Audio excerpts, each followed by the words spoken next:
A civil partnership is a legally recognised union between a couple of the same sex. It follows a different regime to marriage and it's dealt with under the Civil Partnership Act 2004. So a civil partnership commences when both parties sign the civil partnership document, whereas a marriage can only be entered into when parties say their vows, so spoken words to each other. So civil partnership and marriage tend to have very similar rights. There are a few differences. One is in relation to pension schemes. So if one of the parties that's part of the civil partnership passes away, the other civil partner may not receive the full entitlement in terms of survivor benefits from the pension scheme that they would if they were married.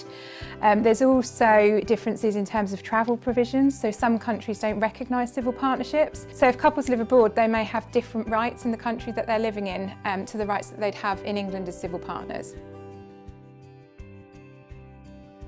So the dissolution of civil partnership is very similar to divorce proceedings, other than we use different words, slightly different words. So we say that we're dissolving the civil partnership rather than referring to divorce proceedings.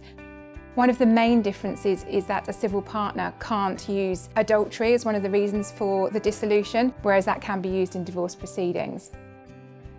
So in order to dissolve the civil partnership, again, there's one ground, which is the same as divorce, that the civil partnership has broken down irretrievably.